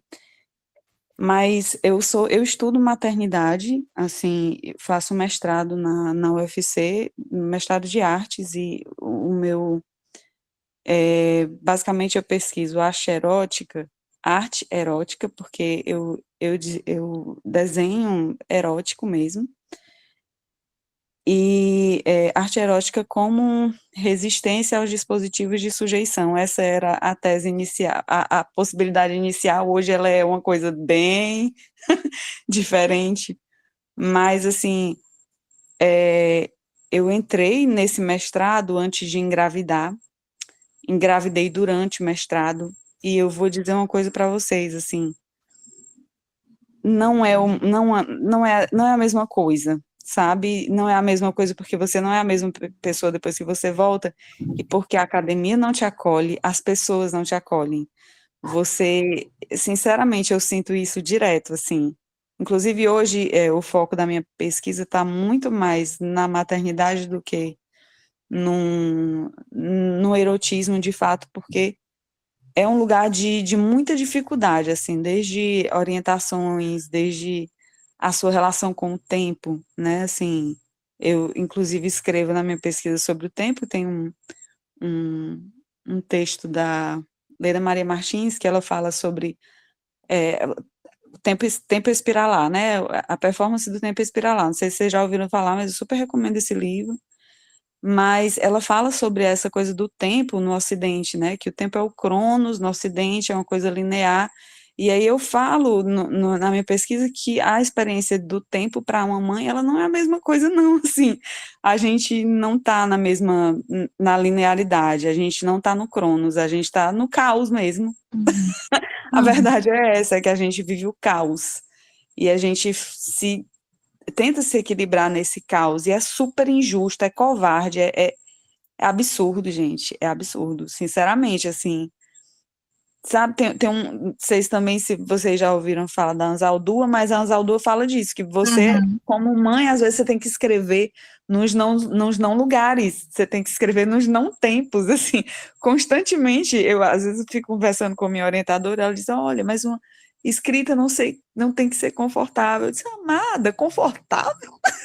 Sim, confortável o quê, comadre? Tu vai me falar de conforto na hora dessa? A boca, já puxando o nariz, é super confortável, é ótimo. Confortável, como assim? Conforto, né? Que horas?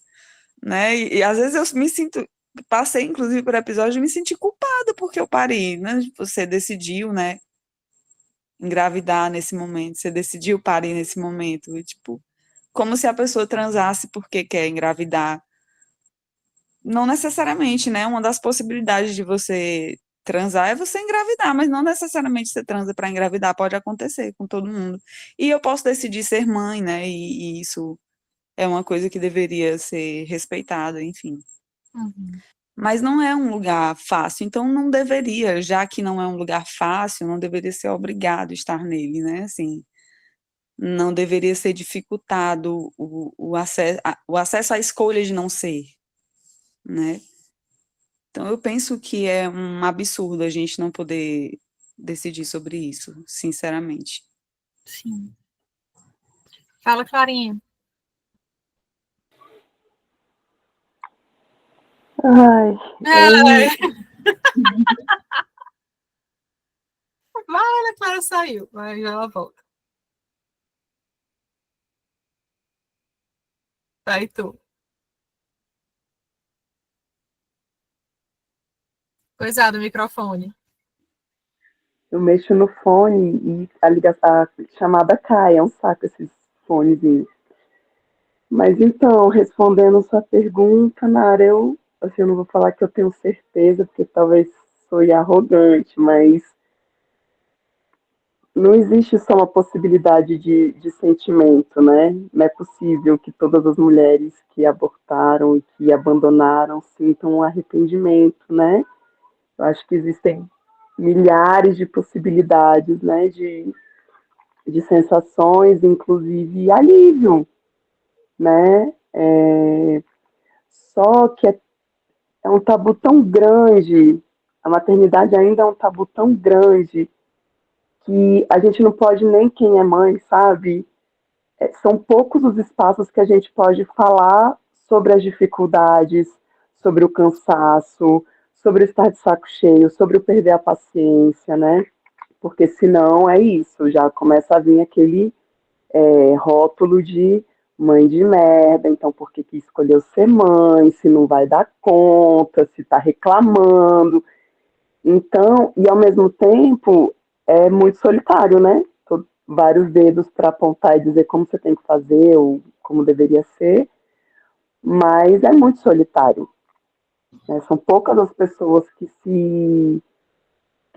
chegam junto, né? Até de amizades, família, enfim, é um processo, é isso, a sociedade de alguma forma impõe que esse seja o caminho das mulheres, mas na hora que isso acontece, a gente tem licença maternidade de 4 meses para quem é CLT.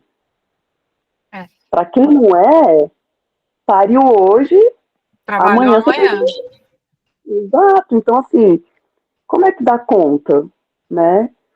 Eu fiquei com eu gostei das suas reflexões porque eu não tinha parado para pensar em algumas coisas disso, né? E as mulheres que abandonam e não tem uma grande causa, né? Assim, para escrever um livro, para fazer um grande filme, para ser uma cantora famosa, enfim, né? Não tinha pensado por aí. Eu achei que a autora, de alguma forma, ela, é isso que você falou, ela fala do ponto de vista dela, ela se expõe. Eu achei interessante quando ela fala, porque aí isso eu me identifico um pouco, né? Quando ela falou assim, pô, logo eu que sou feminista, aí eu olho para uma mulher que abandona e falo, ai, como assim?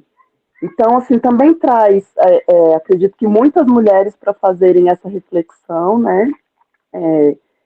Eu sempre, quando a gente pensa em abandono, o que me dói não é o que essa mulher é isso, aquilo, não é. Eu consigo entender uma mulher que porventura tenha tido essa escolha, né? São muitas coisas na vida que podem acontecer para a pessoa querer tomar esse caminho, inclusive o arrependimento, né? O que me toca mais são as crianças. Assim, sempre me dói pensar numa pessoa no mundo que não escolheu e que talvez a gente não sabe, né? Se alguém vai cuidar, algum outro parente, o pai, enfim. Isso é sempre o que me dói, assim, quando eu penso num abandono. Paterno também, né? Mas sim, socialmente é muito mais aceito, né? Os caras não têm nem.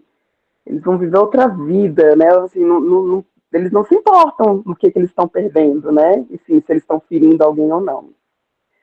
Mas em alguns momentos ela também traz, assim, enquanto ela estava escrevendo o livro, né? Que aparecia ela fala um corpinho pequeno, cabeludo, falando, oi mãe.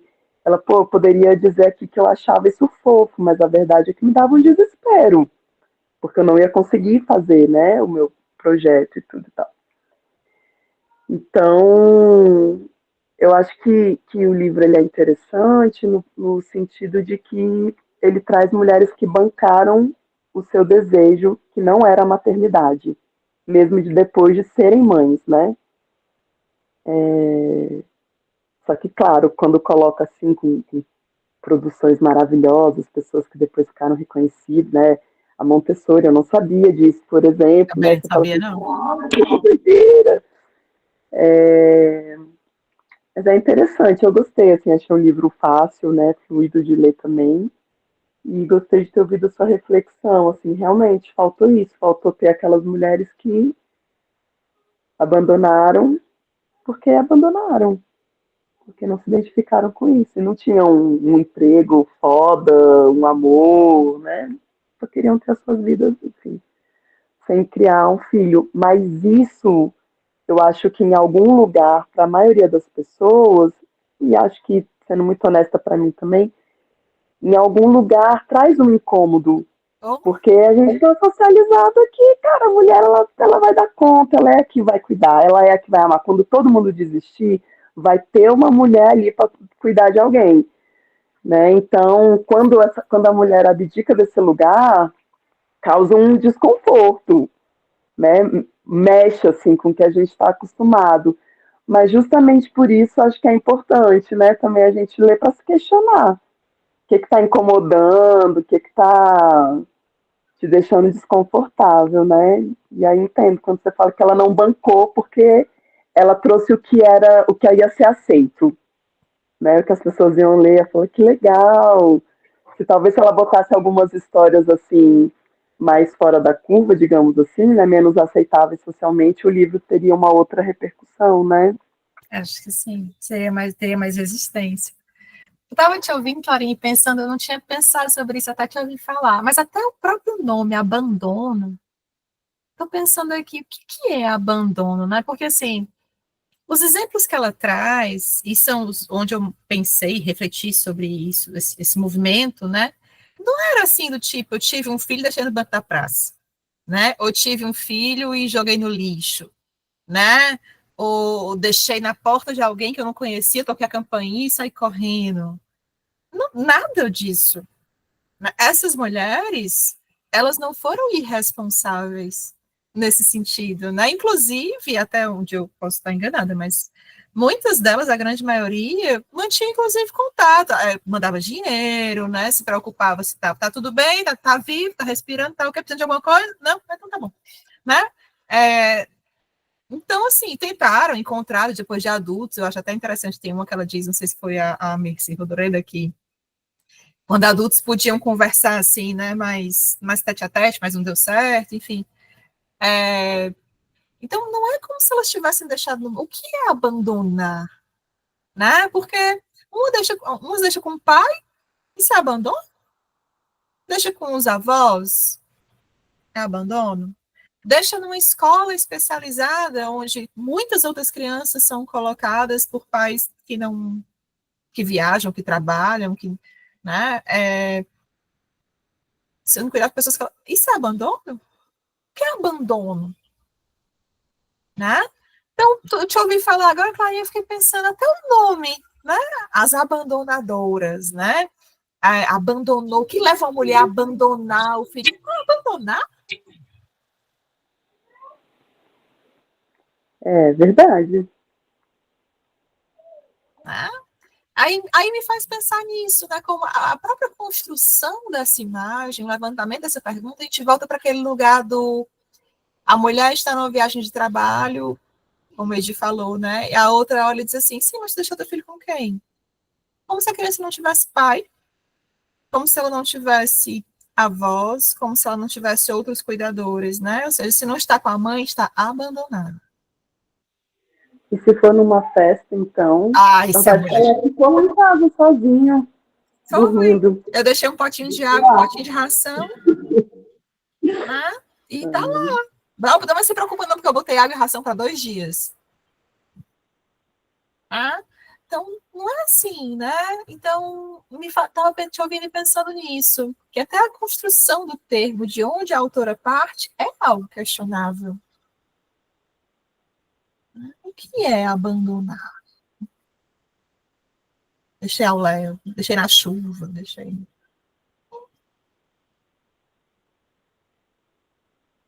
O que mais?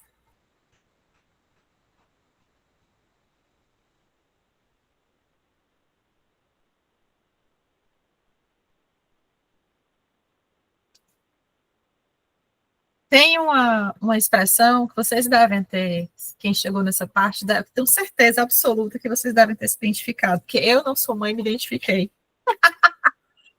Quando ela faz uma brincadeira com mindfulness, aí, Lu, tu que gosta desses negócios de mindfulness, né? Pois é, eu Opa. fiquei assim, me lembro. Aí fala. Não, aqui ela vai falar do mindfulness, cadê? Aí quando ela fala também de maternidade artesanal, dessas momfluências, eu também achei muito legal. Ah, sim, Né? E depois ela vai interessante. falar, eu queria achar, mas eu não. Deixa eu ver se aqui Isso aí nessa é legal. Momfluencers. Tem Eu até achei bem um legal. livro. Qual foi com a gente? Foi contigo, foi? Ok.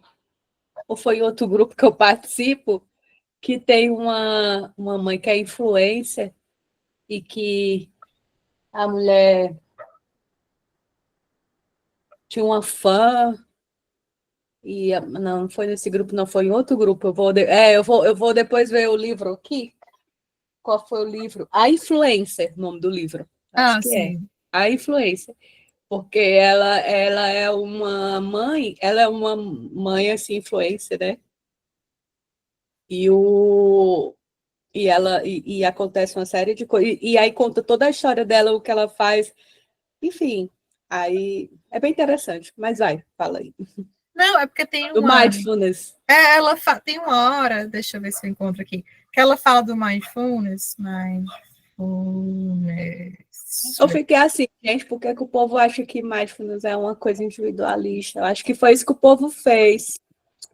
Mas essas são as distorções de perspectiva, né? Mas não era nem do mindfulness que eu ia falar, é da brincadeira que ela faz do contrário. Né? Ela diz que as mães estão em constante mindlessness, né?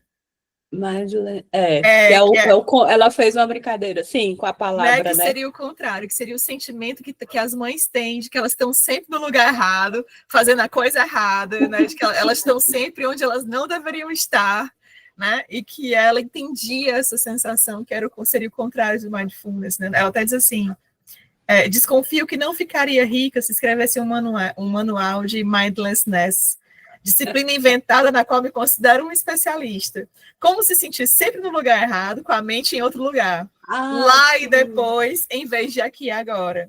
Atinge-se o ápice do mindlessness, escreveria eu no meu manual de autossabotagem para principiantes. Quando você fica tensa diante do computador depois de 10 horas de trabalho e entende que deveria estar fazendo massinha de modelar com as crianças, ou no mínimo preparando o jantar para elas.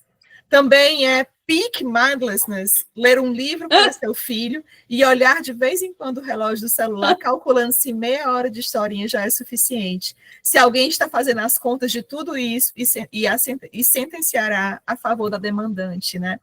Ou seja, é sempre esse sentimento de que você poderia... Eu estou trabalhando, mas eu deveria estar cuidando das crianças. Não, eu estou cuidando das crianças, mas eu tenho o meu trabalho. É sempre essa coisa de estar no lugar errado, na hora errada, de que você sempre deveria estar em outro lugar, fazendo uma outra coisa. E no consultório eu escuto muito isso, né? Muito isso vindo das mães. Né? Eu não consigo me concentrar no trabalho porque me sinto culpada porque as crianças estão sem babá. O que elas vão jantar? Não, vou ter que descongelar um nuggets porque não deu tempo de fazer um... O que gente saudável come? Não sei, uma salada, não sei, porque, enfim. Uma sopinha, né? De orgânicos, com não sei das quantas, né? Não deu tempo. Então, aí eu tô fazendo a sopinha de orgânico e pensando, caramba, mas eu tô tão cansada. E eu tenho um artigo para escrever, meu Deus, eu tenho que acelerar isso daqui, porque eu não vou entregar o artigo, blá, blá, blá. Então, assim, é sempre essa sensação, né? De não conseguir equilibrar as coisas. Isso daqui, eu não sou mãe, mas eu consegui entender a partir dos discursos, né, que eu acompanho no consultório. Fala, Samara. Não, eu ia dizer que interessante, porque eu estava falando com minha orientadora justamente sobre isso, que ela disse assim, às vezes eu percebo muitas quebras no teu texto. Aí eu disse, amada, é porque é assim, é quebrado. Aí eu falei para ela que eu ia escrever um texto a partir de agora, contando as pausas, e que ia ser um texto performático. Toda vida que eu escrevesse, aí eu pausa para fazer tal coisa, pausa para fazer tal coisa. Enfim, pausa de tanto tempo. Porque às vezes eu acho que as pessoas elas precisam compreender isso, e às vezes eu fico pensando real de forma que seja tátil para quem está lidando com a coisa, de entender mesmo, assim, não dá para ser fluido. Querida, é quebrado, querida, é o tempo todo assim, interrompendo mesmo, é isso, não tem esse negócio não. Assim, não é ok, assim, não é normal. Tem um trechinho quando ela fala da Spark, né, que é uma dessas mães que vem da África, né? Ela diz assim: Spark poderia ter escrito com tanta leveza e concentração se tivesse que preparar 2 ou 3 refeições por dia para uma criança pequena? Não dá para saber, mas não é provável. Havia nela uma combinação incomum de talento, determinação, capacidade de trabalho e fome de glória. Não demorou a construir esse ego de escritor tão necessário para avançar no sistema editorial. Mas, até a escritora mãe, com um ego mais bem equipado, tem que parar de vez em quando para catar as peças de Lego que caíram no chão. Mesmo a escritora mãe mais segura de sua missão verá que as frases simplesmente não fluem como deveriam depois de uma noite em claro cuidando de uma gastroenterite infantil. É fácil deduzir, então, que teria escrito, mas nem tanto. Juliana? Samara, eu escrevi minha monografia de fim de curso com a minha filha recém-nascida. E minha matrícula era de reabertura, né? E eu só tinha aquele semestre para me formar. Se eu não me formasse, tipo assim, eu ia ser jubilada, porque ia completar 10 anos do meu vestibular, né? Ou seja, eu ia arrumar um problema enorme, né? Eu ia ter que brigar lá na Prograde para ver se eles me deixavam fazer um único semestre, né? E aí eu lembro que eu acho que eu passei uns 2 ou 3 meses, né? Ela nasceu em janeiro. E aí as aulas começaram ali em fevereiro, né? E aí acho que eu passei uns 2 meses escrevendo cartas para o meu orientador, né? E-mails para o meu orientador, dizendo por que que eu ia desistir, né? E-mails enormes, né? Que nunca foram enviados, estão aí nos rascunhos da vida, né?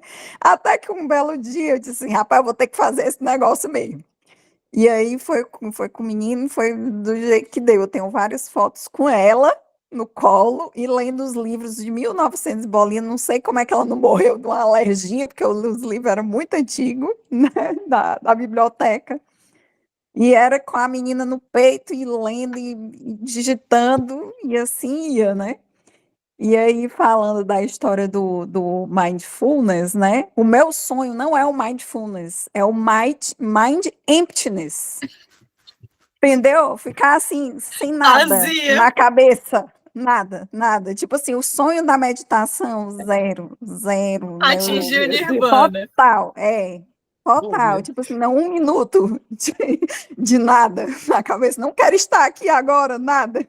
Tipo, Oh, sem, meu Deus. só zen, né? Oh, meu Deus. Mas, assim, eu queria só comentar que a Nara falou aí, é que a gente aprendeu que os filhos são extensão da gente, do corpo da gente, assim. Pelo menos eu aprendi assim, não sei como é que é a experiência para as meninas, mas, assim, a minha experiência e não só a minha experiência, necessariamente, porque eu não me considero uma das mães mais românticas, assim, eu nunca digo que, tipo assim, eu tenho uma irmã que já tem 3 filhos, e tenho amigas também que tem 3 filhos, ou sei lá quantos filhos, aí vê um bebê e fica, ai, meu Deus, meu útero tá coçando, ai, meu Deus, eu quero ter o teu nome. Gente, eu não tenho isso de jeito nenhum, de verdade. Sim, na realidade, eu achava que eu não queria ter filhos, até os meus 30 e poucos anos, foi depois que eu tive e tudo, né? Mas, assim, eu não tenho esse instinto maternal mesmo, eu sou mais... Mas, de alguma maneira, existe um senso... Eu comprei, né? Assim, eu sinto que, da minha experiência, a coisa da propriedade, sabe? Do filho ser uma extensão minha, propriedade minha, e assim... produto meu, não é propriedade, é produto meu. E, assim, se ele der errado, eu dei errado também. Se acontecer alguma coisa com ele, eu que também errei. Não é só, tipo, uma escolha, se eu quero ou não ter... Para mim, estou falando bem da minha experiência mesmo, como é para mim. Não é só uma escolha ter ou não ter uma criança, ter ou não ter um filho, ter ou não ter, ser ou não ser mãe. Não. Um projeto. Então, deu errado esse projeto. Se eu não cuidar, se eu não fizer direito, se eu não... Qualquer projeto da gente, como qualquer projeto da vida, né? Assim, se tipo, que a gente se lance aí, do começo ao fim. Tem que ir até o fim, pelo menos, né? Assim, eu nunca deixarei de ser mãe dele, ele nunca deixará de ser meu filho. Na minha cabeça, eu tento colocar o seguinte, com eu e meu marido aqui, a gente, até os 18 anos, eu não sei ou quem mais tem filhos acima de 18 anos, eu sei que isso pode ser uma falácia, mas, assim, Eu já tenho assim, até os 18 anos, mas depois ele se vire, porque eu não tenho nada a ver com isso, as decisões dele, ele for fazer o que ele quiser fazer. Olha, eu ensinei tudo que eu tinha que ensinar, agora eu não... Então tem um marco temporal aí, né? tipo, não tenho nada a ver com isso. Mentira, né? Lógico, mas assim, eu sei que vai ser assim, eu sei que eu vou sentir, lógico, mas eu tô tentando usar, eu fico usando um pouco isso, porque enquanto ele é de menor, enquanto, né, essa é a minha compensação, enfim, para as minhas questões. Aí eu acho que tem a ver com a minha história, né, com tudo isso, porque ele está na fase da adolescência agora, uma fase péssima, 15 anos, assim, tipo, que não quer falar comigo, que não quer mais me abraçar, que não quer mais nada de mamãe, não tem mais nada disso, gente, pelo amor de Deus. Aí meu marido fala, o cordão umbilical se cortou. Meu marido vivia fazendo isso, ele vivia fazendo isso. É o cordão umbilical, é o útero, ele vivia fazendo hora quando acontecia uma coisa. E aí eu disse, não, agora cortou total e tal.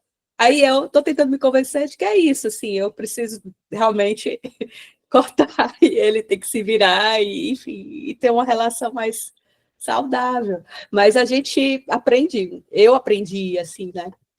Essa troca, assim, essa relação é difícil, sim, pensar. Mas eu já aprendi a dizer assim, eu amo meu filho, mas eu canso de ser mãe. Sim. Isso é uma coisa que eu já aprendi a ser mãe é cansativo, trabalhoso e...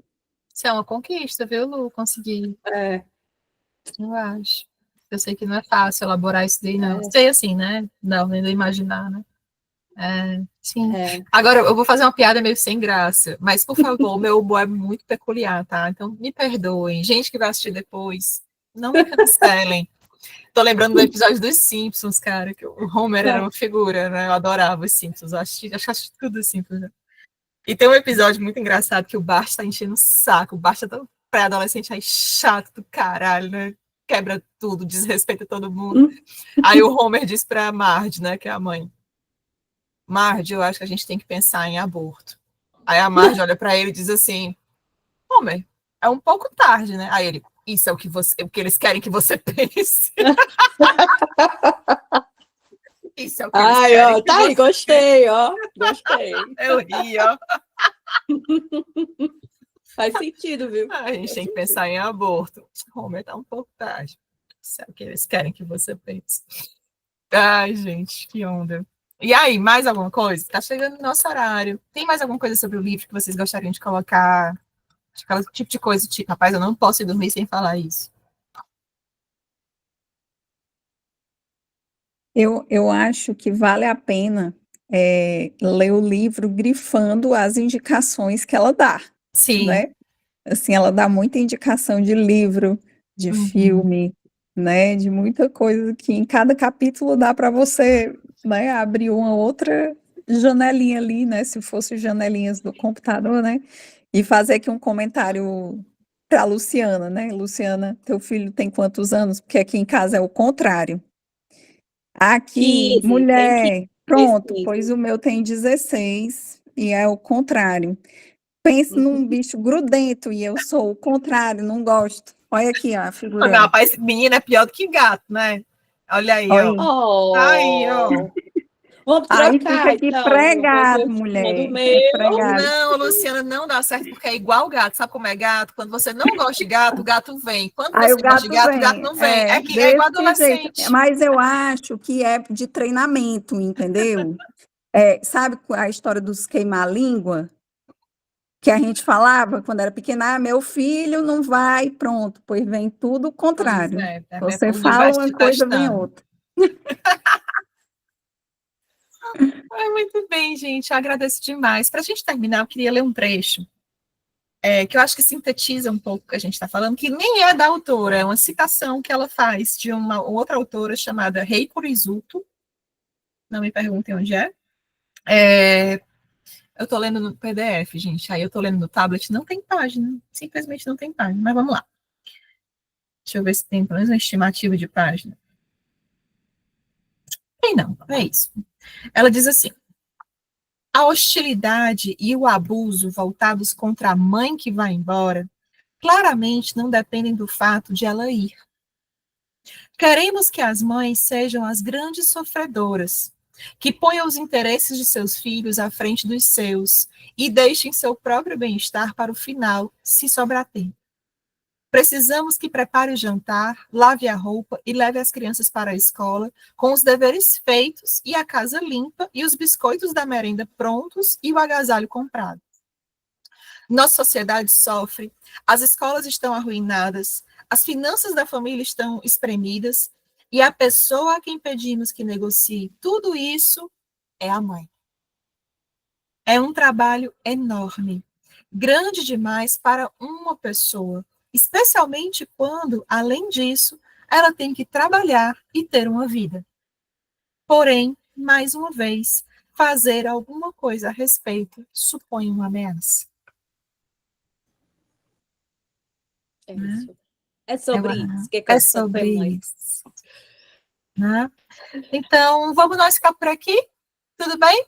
Até estou pensando aqui, eu acho que eu vou anotar para lembrar de colocar para o ano que vem a gente ler a Praça do Diamante, da Rodoreda.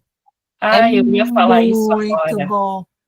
Encomendei, agora está para chegar, me chamou muita atenção. Eu ia falar sobre isso agora.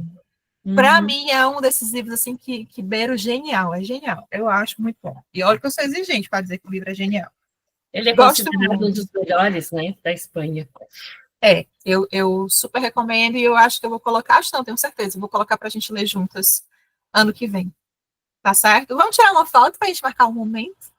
Tanta gente que está vindo aqui depois de tanto tempo pela primeira vez, vamos aqui, mano. Eu vou lembrar onde é.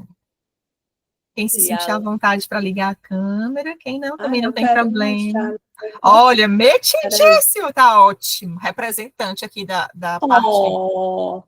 Olha, os representantes, tudo aqui, olha, que bonitinho. O meu representante está com o namorado dele lá fora, não quer saber de mim mais, não. Ah, bom. Então é isso. Para todo mundo dar sorriso. Era tão bom se tivesse eu com a capa, né? Mas não tô. A Rafinha tá ali. Vai, um dos meus aí. Já! Ninguém sai, porque vocês sabem que eu nunca decoro. Eu ainda vou botar um adesivo nessa tecla. Era rapidinho. Ninguém sai, porque pode ser que eu não tenha conseguido mais uma vez. Eu sou meio lenta mesmo, assim, mas eu aprendi a me acolher.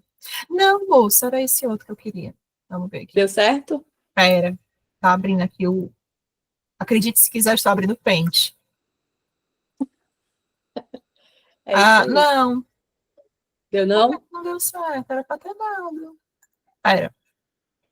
Era. Não, vamos de novo. Encher o saco de vocês aqui até eu conseguir acertar esse som. Vamos ser obrigado. 1, 2 e meio aí, já. Deixa eu ver de novo. Olha, por que não tá dando certo? Será que eu tô fazendo alguma coisa alguém errada? quer fazer. Ave Maria! Não, alguém quer ajudar a você. Eu tô Não, eu vou conseguir. Não porque perca fé em mim, pessoa de o meu fé. print não tá dando certo. É engraçado, ele tá como se eu tivesse dado print de outra coisa. Vou tentar de novo. 1, 2, meio aí, já. E se não der, eu vou tirar com o celular mesmo, viu? Isso. Deu. Ótimo. Tá bom, gente. Pois então, muito, muito, muito, muito obrigada. A gente se encontra o mês que vem com Alegrias da Maternidade, tá bom? Qualquer coisa, Tá bom. vai se falando. Beijo. Tchau. Beijo, tchau.